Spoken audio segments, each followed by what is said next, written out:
Welcome, welcome, welcome once again to another episode of Walking with the Master. And let me tell you now, I got three masters on here. You know, don't get it twisted. All right, well, listen, this is Grandmaster. I am Grandmaster Abdul Azziz Muhammad, formerly known and still known to many as Grandmaster Anthony Muhammad. And I'm happy to be here with you again. This is always a tremendous blessing to be present and to be accounted for. You know, many times we say it's good to see you, and I've had it said, well, it's good to be seen. You know, because we could be viewed, and it's just a blessing to have this opportunity to be on here with these tremendous sisters that I'm going to talk to today. I'm going to introduce them to you. We have Shodan Gabrielle on the line. My sister. Us, GM, thank you. Okay. All right. And we have our dear sister Tania on the line. Assalamu alaikum. Wa alaikum salam. Thank you. You're very welcome. And last but absolutely not least, we have Sister Adilah on the line. Yes. Assalamu alaikum. Alaikum salam, sir. Well, listen, family, these sisters here are students of mine, and they have been training, and they do train, and I appreciate them tremendously. But this is going to be a show that's going to talk about an event that we have done for a number of years. It's called the National Training Conference, as well as the International Martial Arts Conference. So this conference, you know, really takes place, has taken place in Chicago, Illinois every year.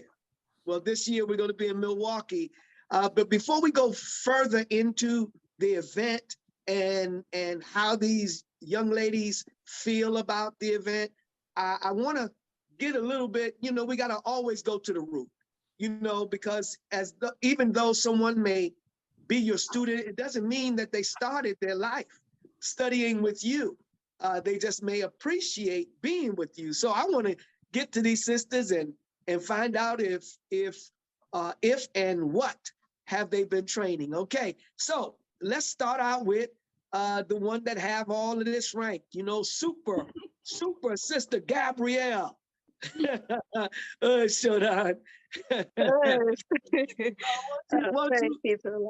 Yes, why don't you tell us a little bit about, you know, your background as it relates to martial arts or training or whatever. Yes, sir. I've been training since I was 7 years old. I started out with the system Shodan Gabrielle under Theodore McEwen. May Allah be pleased with him. And then I guess going close to my teenage years, I started with Sensei Jaco. Some would say Tanaka Jaco.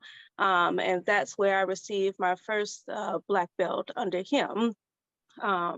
And then coming into the Nation of Islam in 2004, well, back up before that, 2003, I met you. And I started training with you, and I eventually, a year later, I joined the Nation of Islam, and I've been with you ever since. Praise be to Allah. Praise be to Allah. That's awesome, awesome.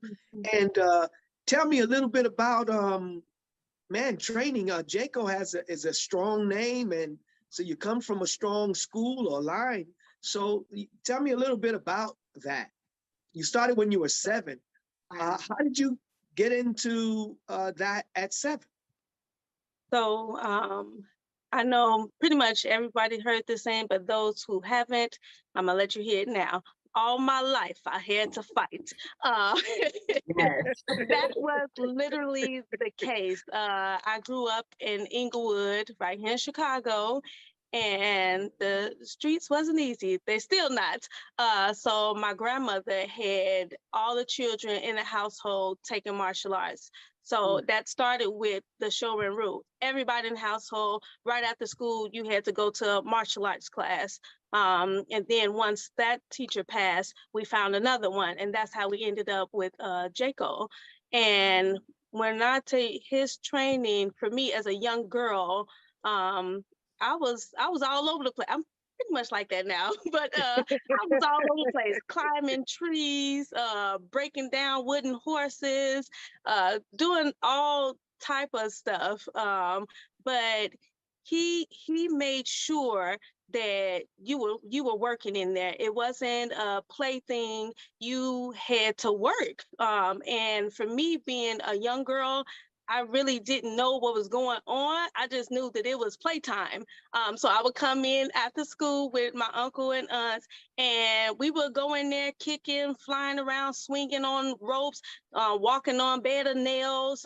Some people were standing on their heads on the bed of nails. So it was serious in there, but for me, it was playtime. So yeah, that was definitely an experience that I appreciated very much, because it basically set me up for being a student with you. When I came in with you after he passed, a few years after he passed, and I ended up with you, I found a similar method, a similar style. So when I came with you, I thought it was playtime. At first. I thought it was playtime at first. I was still in my adolescent mindset. I thought it was playtime. So I was coming in, still kicking, flying around and stuff like that. Then I got slapped a couple of times. Well, no, I didn't get slapped, but I got touched a little bit, and it made me like, okay, I gotta get a little serious with this. So praise be to Allah, I have been able to stick with it over, I'm gonna say it's like 19 years now. To stick with it and be able to really appreciate it, where now it's a part of my life and everything that I do. So I'm very humble and grateful for that. Awesome, awesome, excellent story. We're gonna come right back to you, Sister Tania. Sister Tania, well, tell us how you got started in the art. Where did you get started and all that good stuff?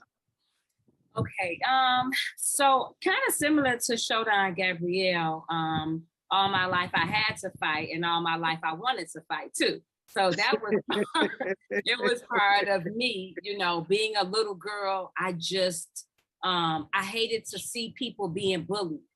So I was that person that would fight the bully. I had no training, right? But I was just that person that just would jump in the fight, really defending other people. I just kind of have, actually, praises be to Allah, been that way. So I loved the aspect of being able to defend, right? And so when I came into the nation also, I think I met Brother Abdul, may Allah be pleased with him. And you all were training over at the dojo, and it was similar. It was close to the final call. It was like a little corner there on low. I went a couple times, and then maybe got pregnant with one of my children, right? So then didn't go back for a couple of years. And then I went back, and you all went a different place, married, pregnant again, life with sisters, you know how it goes, right? That's and right. So that was, for about 4, 5, 6 years, I was not stable.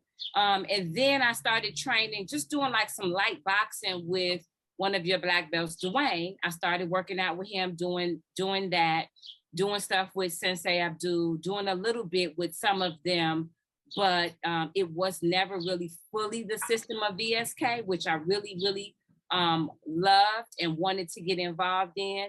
And then eventually, probably really honestly, over the past maybe 6 to 7 years, have I just been a VSK student. And that's where my journey in terms of just VSK, that formal training, has probably been maybe 7 or 8 years or something like that. And so, yes, that's how I got started and, what I'm doing now. Okay, great, great. So in terms of your getting started and uh, d- what are some of the things that's going on right now? Do you involve the art in anything else that you're doing in terms of business and or life?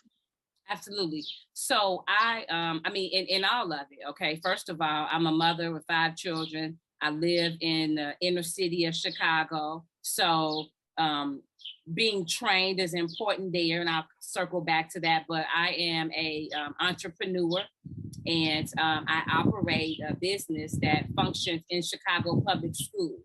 And inside of Chicago public schools, we do out of school time programs. So we do after school programs. And so my company, my partner and I, we bring in different contractors to provide needed services to the community. And one of those things that every time we build out a program for a principal that asks us to come in is, I got to get one of my brothers in there to teach. Martial arts is always a must in what I do. And so I add that in there. And the children typically love it. They love the discipline of it. They love the structure of it. And so that's definitely something that I add into the program. And even for myself, being inside of Chicago public schools, it has helped me to be able to know how to do a lock or two myself, because I've had to physically jump into a fight. Probably just last week, I had 2 boys on the ground fighting each other, and I kind of skinned my knee. They were rolling around, but I had to dive in and break them up and be able to, you know, put a hold on one of the brothers, who's a big brother, but be able to put a hold on him so that he would not aggress it. So for me, you know, I'm not looking to use it, but I do have to utilize it. And if I didn't have it in those settings, I probably would be the one that was waiting for someone to break up the fight. But because I knew how to break up the fight on several instances, I was able to jump in and break up the fight and not hurt anybody, and just redirect them or do what I had to do to get them to the principal or the security or whatever. So I definitely use it in that. I do it to train them, not to fight each other, but so that they can have the discipline that they need in their lives, because it provides that. And they have fun. They love it. You know, they, just like Gabrielle, see the rollouts as a time to perfect their tumbles and things like that. So they appreciate and like that.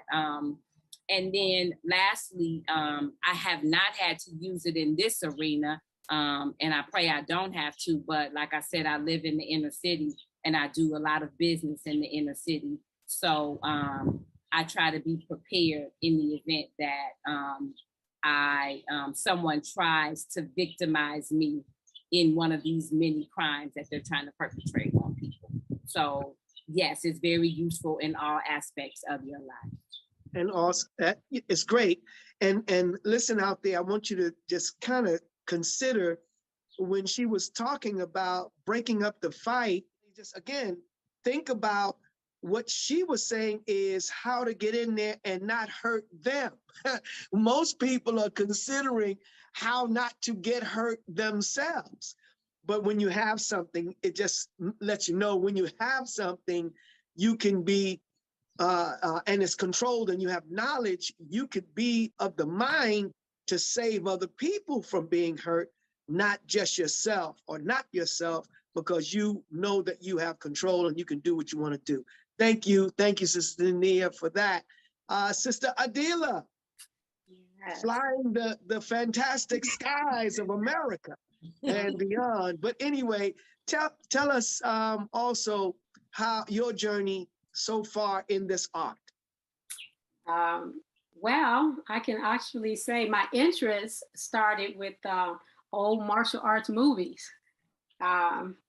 Back in the day, I used to watch those martial arts movies and saying, oh, I like to do that kind of stuff.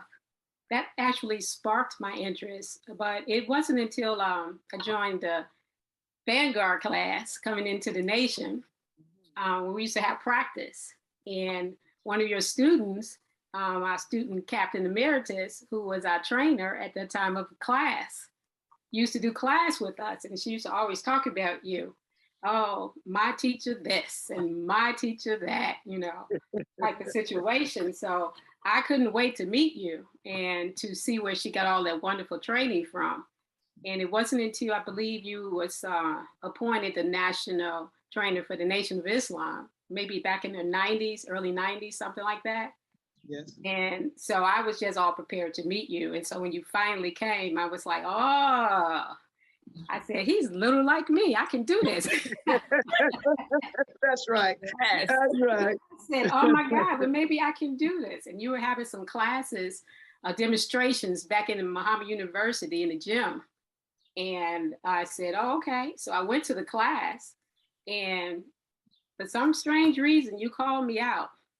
You was doing some demonstration. I had never did a roll. I didn't know anything about the face falls or any of that. And I was scared to death. But you were so well trained and humble. And you made me do a rollout I had never done before in my life. You guided me. I mean, it was just perfect. And I did this rollout like I had done it before. I said, okay, that's it. And I've been with you for life. That's awesome. And you fly your is the term stewardess, or is it a different term? Telling somebody's age. No, it's flight attendants now. That's exactly what I do. Prior to that was an educator as well, Sister Tania, and having that background, you actually absolutely need that in the educational system. But of course, now I'm a flight attendant. I fly, I won't say which air carrier, but that's right. I do fly. And so it gives you an opportunity to not only think about what you're going to do to someone else, as you said, or what someone else may be trying to do with you, especially during COVID. It was really, really challenging because nobody would like to comply with the rules and regulations of the airlines, not me, not the passengers or the crew, but what has been put in place before you. So that became very challenging, and you might be doing your job and someone walk up behind you. So you have to have all of that training and practice and simple things that you could do right there in a close quarters that you can actually do if you're back against the wall, someone charging at you, or having to take somebody out by yourself, or being an only female in the crew, or a female that's being attacked by men on the plane. So there's a lot that you can do. And with the training that we have received, you give us that, in our training. And then it makes you think, because I never really want to have to do anything to anyone. I want to be able to, get away first. That's not my first thing, is taking someone out. But if I have to, I would like to be trained enough to do it. And that practice comes from practice. Practice in class, practice outside of class, practice no matter where you go. Practice by teaching someone else, So it's a training that we need. I think we look at it far as, why don't we train? We don't have time. We have life situations, but we're going to have that regardless, So yeah, I'm very passionate about it. I didn't grow up fighting. I was the dainty person. So you can be dainty and deadly at the same time. There you go. There you go. Sounds like a t-shirt to me.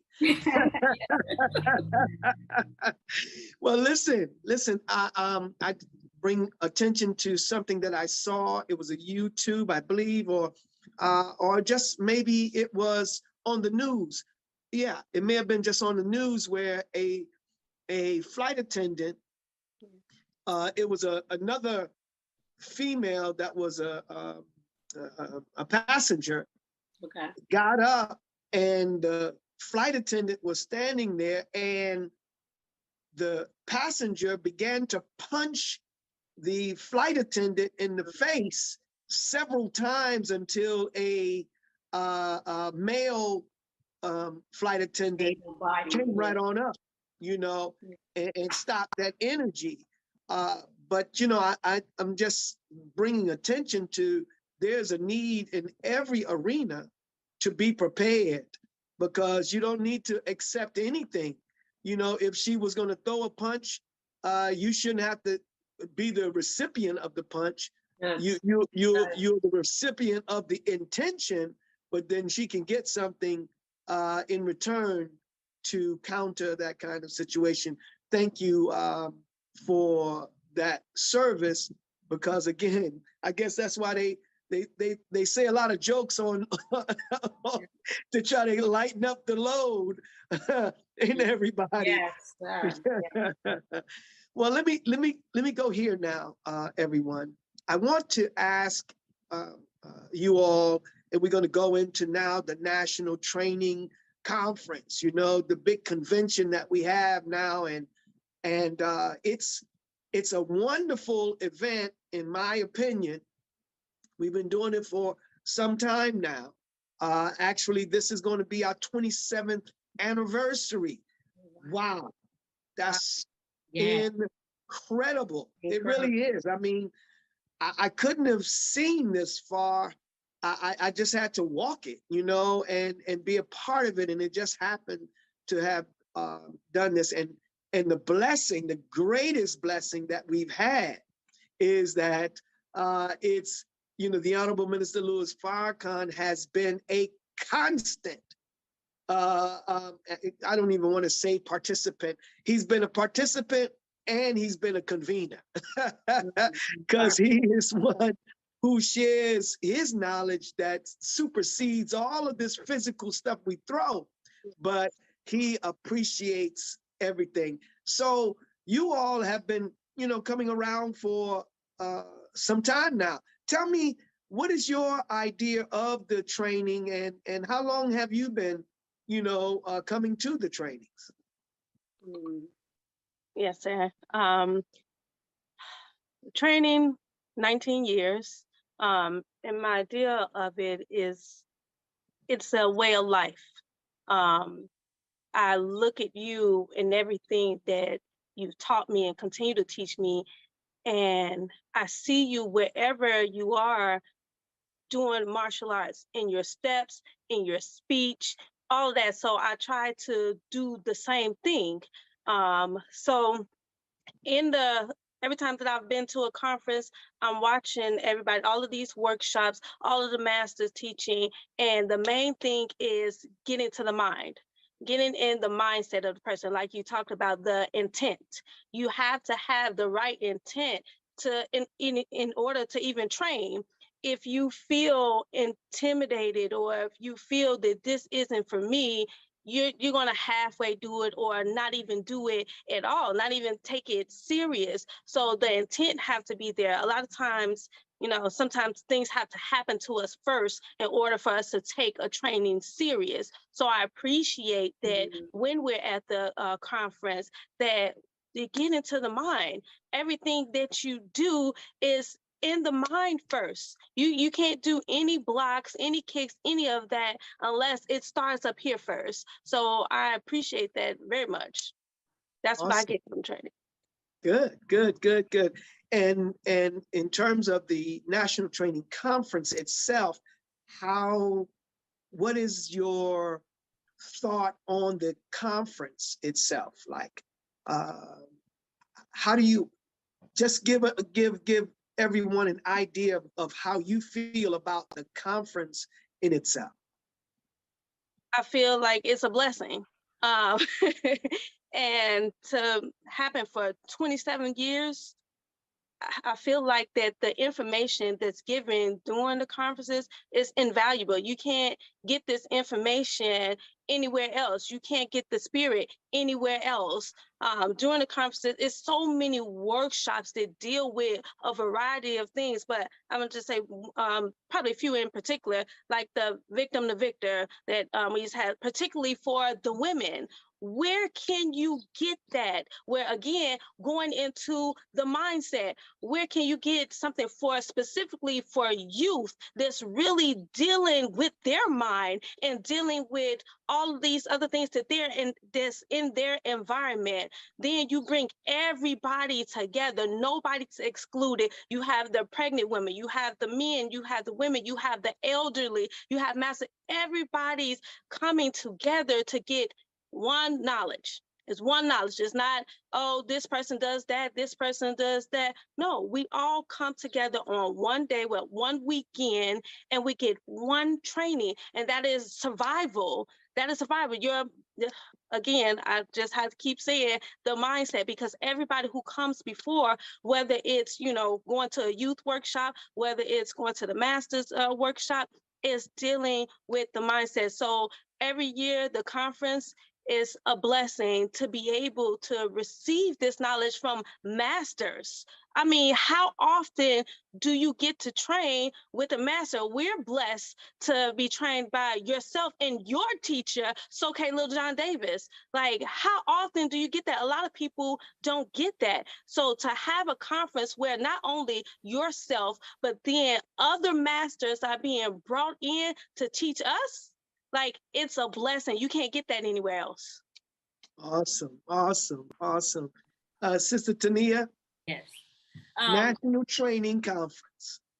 So I've been coming consistently to the conferences for about 10, 11 years or so. And if I could be very honest and say, I came because I was part of the Vanguard or something, or, it was, I was interested in the martial arts. It took probably the last 6 or 7 years or so for me to not just come because it was an obligatory thing to do for you or being part of the school. It was an obligatory thing for myself, right? If that makes sense. It was for me. It's for me. So Brother Abdul, may Allah be pleased with him again.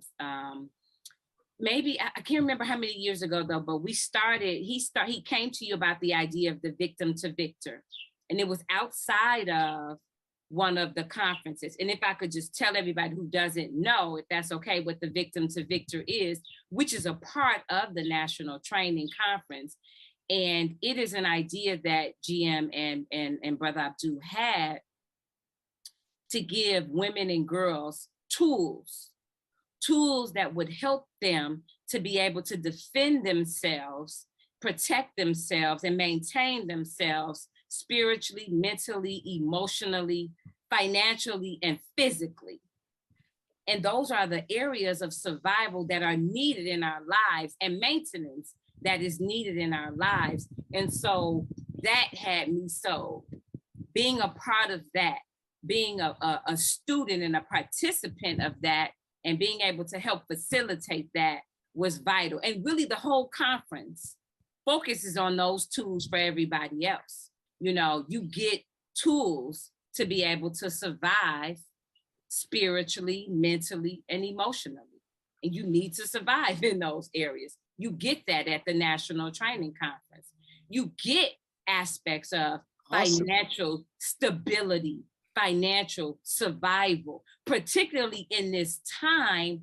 You need that. You need emotional, mental, spiritual survival and preparedness in this time in particular, right? The other 26 years were great, but this time is a necessity. Not that it wasn't needed then, but this year, we right here now. Like, you don't get it this year, you don't want to survive because it's right here.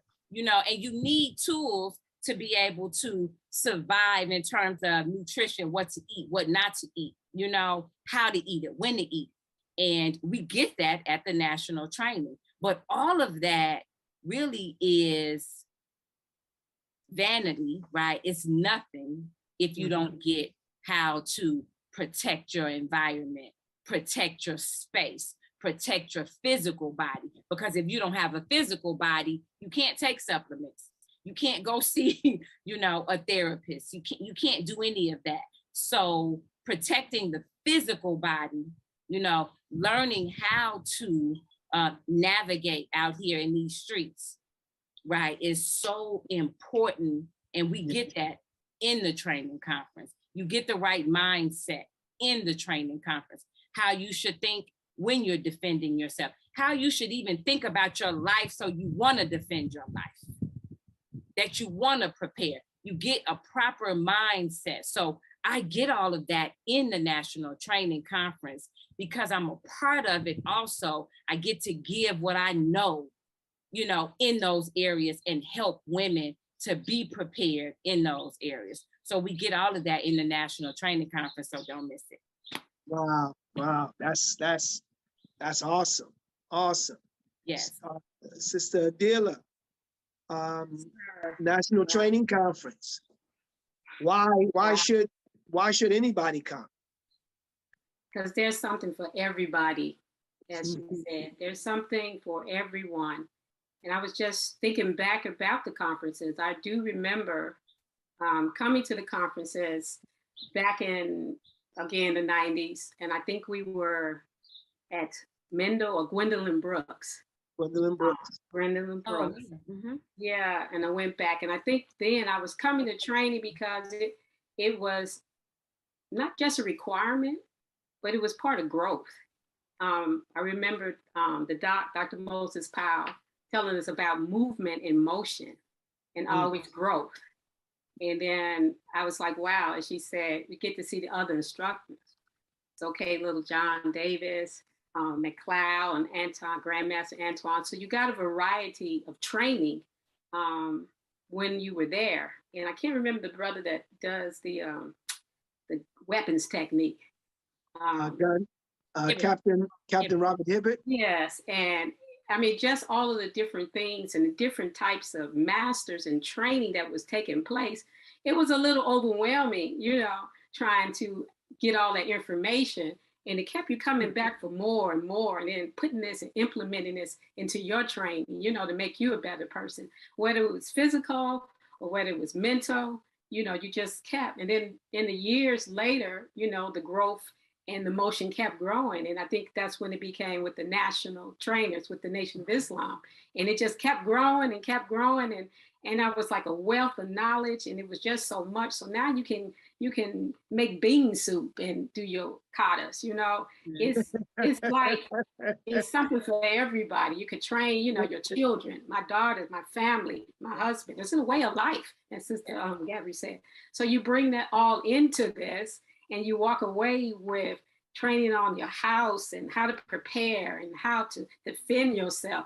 I mean, just a wealth of knowledge, first aid, what to do in an emergency. Yes. I mean, it's just so much there to do and to obtain that you just put in your everyday life. So why not train? Why not come? What's our excuse for not being there, showing up and being on time? So it's a lot of information. It's a wealth. You don't want to miss this. I can go on and on and on, but it's something that is needed. It's something that we're putting on. We as a nation, no matter what part of the nation you're in, you know, whether it's defense, whether you're not a registered member, whether you are a registered member, it's something for everybody.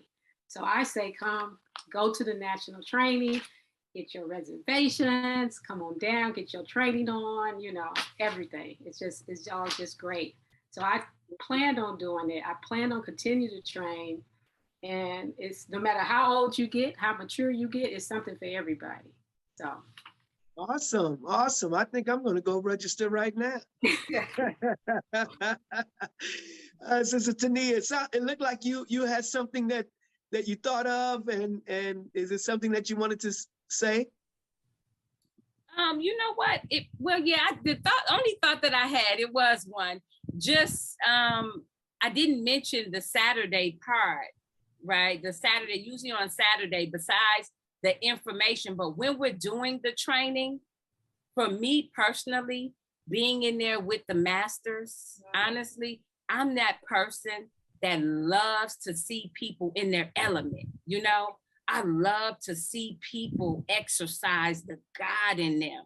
And when you see these brothers and sisters, you know, and they are exercising and showing off the God-given talent that they have, it's amazing. I'm in awe. We all are in awe to see God on the mat, you know? And so I just kind of had that thought as Sister Adilah was talking about. So, okay, when you see him just be a God on the mat, when you see yourself, you know, be a God on the mat, it's also that thrilling part after we get our training. Now we get to be thrilled you know, with seeing these people work out their gifts and talents on the mat.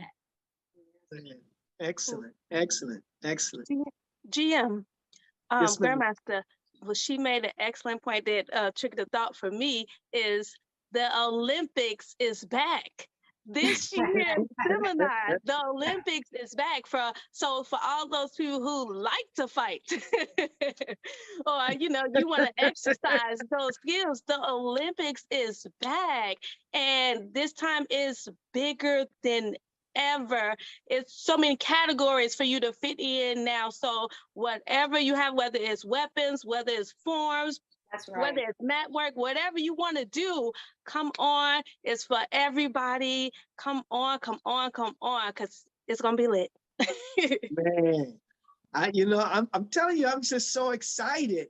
We have some strong practitioners out in the martial arts arena that's coming up. These masters that have accepted to come on through, and then you have some strong fighters in the tournament arena. They're all coming, so it's going to be exciting, and definitely you don't want to miss it. You want to be a part.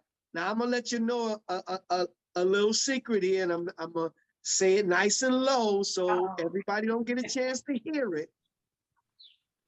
But we're going to open up a virtual presentation so that you can see the general information and not make it if you can't. Now listen, I'm not telling you to stay home and not do it, because you're not going to get everything. You're going to get the things that you can, that we can present to you, but there's going to be a lot that you're not going to be able to get, but you're going to totally be captured by all that we're going to present. So just letting you know, there's going to be a virtual component. Don't tell too many people, just tell a lot. That's right. So listen, we're going to continue in this. I wanted to though ask, and you've been touching on it, you've been dealing with it, when it comes to women. Yes. Women now, sometimes, we don't really, even though you all are women and you are talking about your benefit and whatnot, but what about the person who is apprehensive? Many of the women, in fact, you all have to fight against a male-dominated environment. Yes. And in that, the question is, how do you continue to be in that environment and feel confident in yourself? I want to open that up to you all to have a conversation on. So whoever would like to start, please. Yes, sir. I don't see them. It doesn't even matter, because I'm training for me. Although it's a male-dominated, sport or whatever, for them maybe, but for me, it's a way of life. So they are my, what do you call? They're my bobs. I get to work out on them. Good. And it's real, because most of the time for me growing up, the people who were attacking was men. So to be able to work in a arena with it male dominated is a blessing to me. Yes, you have, your challenges, but it's a blessing that you get to work hand in hand with somebody who you may see on the street that's going to be coming to attack you. So now you know how to actually maneuver. You know how it's going to feel, because if you don't block, you might get hit. You might feel a little something, which is good for you, because you need that. You need that fire to be like, oh no, that's not going to happen again. Never. That's not going to happen. So you prepare yourself so that it doesn't happen. So as far as it being training with men, I really don't see them like that. It's just me on the mat. Awesome. Initially, you were talking about women and the women's mindset of training and things. And so myself and Sister Gabrielle were actually having this conversation about women and our mindsets. And I was telling her about this article that I had read some years ago that said how the fear of not messing up your hair can lead to diabetes. And it was like, wait, what? It made me want to read this article like, wait, what are they talking about? Not messing up your hair and diabetes. But this person was talking about, you know, for Black women in particular, right? And this is for all women, but for Black women in particular, why we have this stigma against working out, you know, because you're going to sweat your relaxer out. You know, you're going to mess your hair up, right? Or you're going to sweat too much. And we don't like to do that. And if the article was talking about, because you don't want to do that, then now you're sedentary and you have diabetes because you won't get to moving around. And that was it was a stretch, but it made sense, right? You're going to let your hair make you sick, you know, your hair, you know, make you insulin resistant, you know, for me, it spoke to what you love and value, you know. I love the life that Allah has given me, and I'm not finished yet. You know, I got stuff I want to do, and not just do, but I want to enjoy it.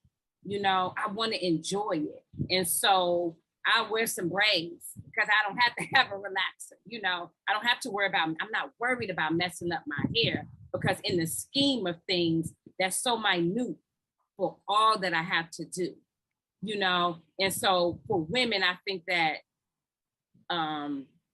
we have to shift. Some of us have to shift as to what we feel is important, you know, what we really feel is important, and putting this high as a priority, very high as a priority, because like Sensei Gabrielle said, the attackers are typically men.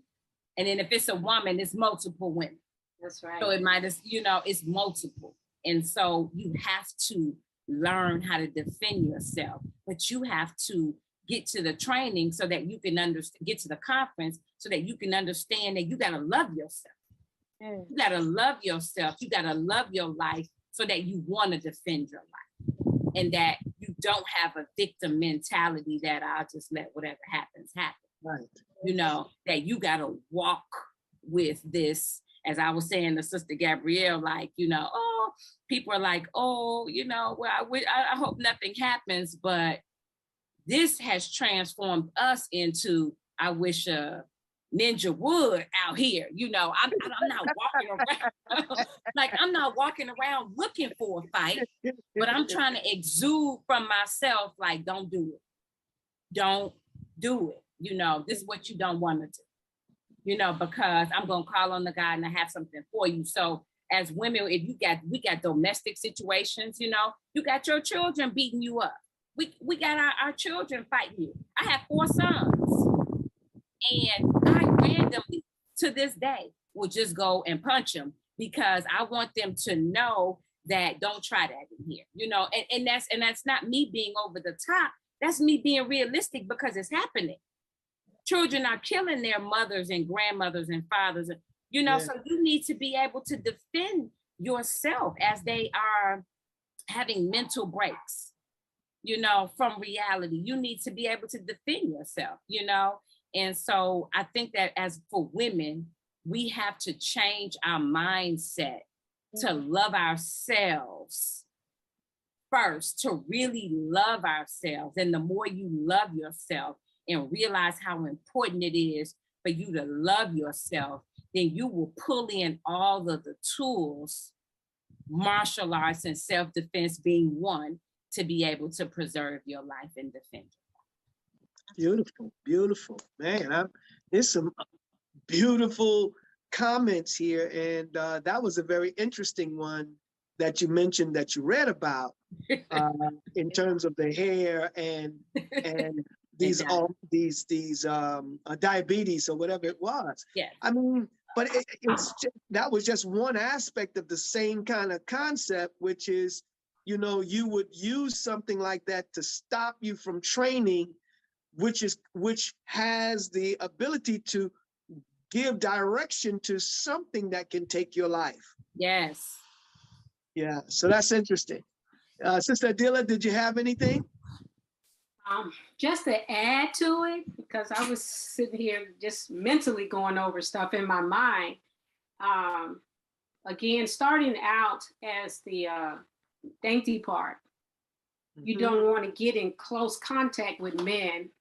You know, that was something that it took me a while to, you know, to be able to overcome, because if it's not your husband, your father, and certain things that you were taught, you're not in close contact with him in that way. So that was a challenging thing for me, but it didn't last no times, you know, it was over like that once you get into the training part of it, you know. And as we mentioned earlier, most of the attackers are men. And then if they're not, they're females and they're young and youthful. So you got to be in physical fitness to be able to keep up with them, for one thing. So that practice or that training is so important, you know. And in the dojo, we do laps.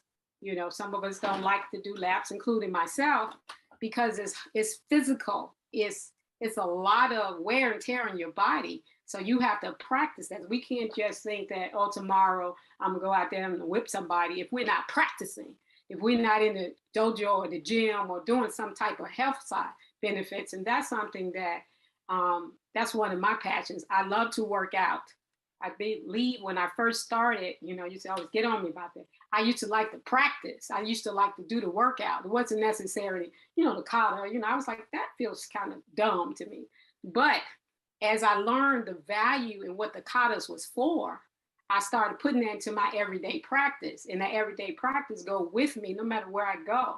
So the fear may pop in there, but when you call on the law, like she's saying, oh, law, you know, it gives you that extra cushion that you need. But if you just call on the law and you ain't got nothing to go with it, you know, you might get hit 2 or 3 times or something like that. But you got to be able to take that punch, you know. So right. For me, it took something. It took some of the black belts and training with the brothers. You know, one of the brothers, I ain't gonna mention no name, he grabbed me by the neck and threw me down. I was like, oh, this is what this is like.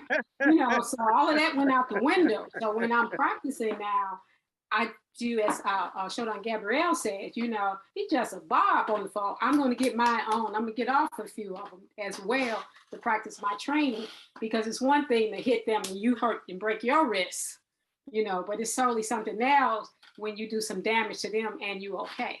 So I try to practice that every day, no matter where I'm going, to the store, getting out of the cars. You know, you see people walking with their phones in their hand. You know, you see all kind of stuff. So I'm assessing everything around me, all general orders on effect, you know. So I'm trying to do that on a regular basis. From the time I leave my house, locking that door, whatever it is, I am trying to include that every day.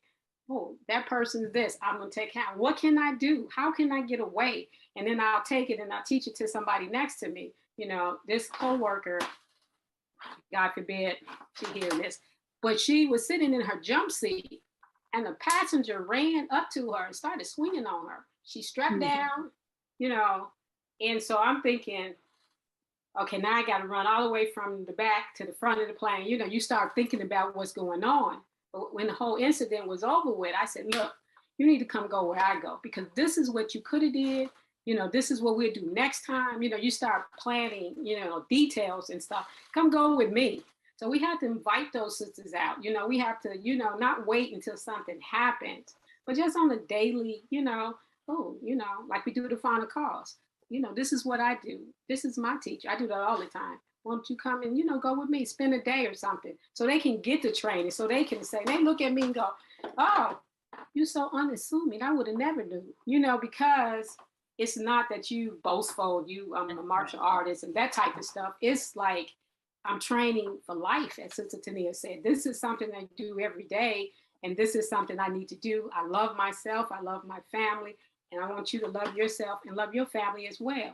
But this is where you can come and get that training at. You know, this is where you can come and exercise, get that physical part on, you know. and bring your family, you know, bring everyone that you love so that they can do that too. And then make your role a little less because now you ain't got to be worrying about them, you know, and all the time where maybe they can handle themselves too, you know, call on the law and handle yourself. So it's so much out there that we can do as far as training. Even if we don't get to that class, we should be doing something. And going back to that training center is something for everyone. Yes, sir. Awesome. Yeah, may I Yes, say one ma'am. more thing? I'm sorry, I don't want to monopolize a lot of time, but I thought about, as a woman, Sister Adila made me think about this, that, you know, I have unfortunately been in situations in my early life where I have been, you know, where I have had a shiner or two, right? Because, and I'm careful of how I say this, because I never want to say that as a woman that I brought that into my space, right? But I will just say that martial arts has also given me the awareness of how not to fight, if that makes sense, right? Mm-hmm. How not to fight. Like I'm getting trained to fight, but it has also helped to, along with the teachings of the Honorable Elijah Muhammad, but it has helped for me to be mindful of how I speak to people, yes. You know, particularly in the space with men, right? Because I'm very mindful not to, you know, Minnie Mouse myself, right? Not to still not speak firmly, but I'm very mindful now as a woman of how I speak to people, particularly men. And I actually have gotten that from martial arts more, that I'm firm and resolute in what I say. So as Sister Adilah says, you're mindful of the space that you're in with men. And sometimes being in professional environments, you can't, you know, dictate, you know, that you're in this office with this person or you're in this meeting with this person. But you have to know how to be firm and resolute with the energy that you bring with you and with how you communicate with that person, that there's no misconceptions about what I said, what I meant by a gesture of any of that without being offensive, because that's still martial arts. It's a training, right? It's an art. It's how to conduct yourself, as Shodan says, in life. You know, it's a conducting yourself in life from 0 to what may escalate in 10. But if we can have the right decorum in those environments, then we can prevent it, inshallah, from escalating into situations with men in particular, where we have to defend against an unwanted advance or something to that effect. So thank you for that. Awesome, awesome. Yes, ma'am. I want to add to that, as far as sisters who may be apprehensive about coming in, the thing that you can look forward to is that, and mostly in the martial art world, it's a family, it's a unit, you know. So when you come in, you, your family, everybody who comes in, you feel the love that's there. When not only the teacher, but the students that's on the mat with you, they're right there sweating with you, they're in pain with you, they're going through everything with you on that mat. So it makes you push a little harder. So when you first come in at our school, when you come in, you are greeted. We welcome you. This is such and such first time or whatever. Let's welcome him or her or whoever it is. And when you get on that mat, besides the brother or sister who's on there, like Sister Tania was talking about, the energy that you feel there is so welcoming. It makes you want to do more. It makes you want to come back, because it's a love there. And even at the conference, everybody who comes, you just feel the love in the atmosphere. Nobody's coming there to, you know, fight somebody. Nobody's, you know, coming with any type of aggressions and stuff like that. Everybody who comes to the conference has this love. They have this high spirit about them. And that's what it's about, this family unit. Because if something happened out on the street and I see my brother or sister, I already know they got my back. They got my back. So if I'm in this fight or whatever, and God forbid, I'm losing this fight, guess what? I got my brother or sister right here with me. So praise be to Allah. Wonderful, wonderful. Man, boy, I'm excited about this myself, and I'm looking forward to as many people as possible listening to this, understanding about this national training conference, and there's you're going to get a chance to see some of our advertisement, and listen, take advantage. You know, take advantage. Go to our website so that you can see all that there is to offer. www.the, that's the vskjujitsu.com. That's www.thevskjujitsu.com. Now, with that, you're going to get an opportunity to see, to link up, to set yourself up to come on out, get a hotel room. I mean, everything is all here and available for you. And if for some reason you are unable to come and break bread with us physically, and you can't make it for whatever the reason, join us virtually and share with us in that way. So I want to thank you all for the time, sisters, out of your fantastic and busy schedules. I know how it can be. Well, no, I don't know too much. I mean, your mother,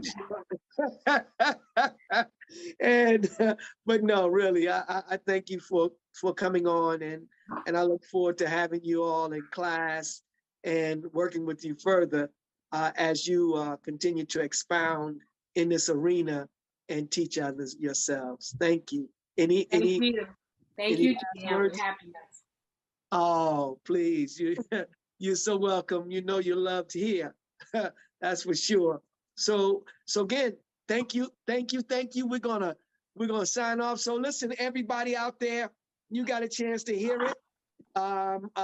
Share. I want you to subscribe.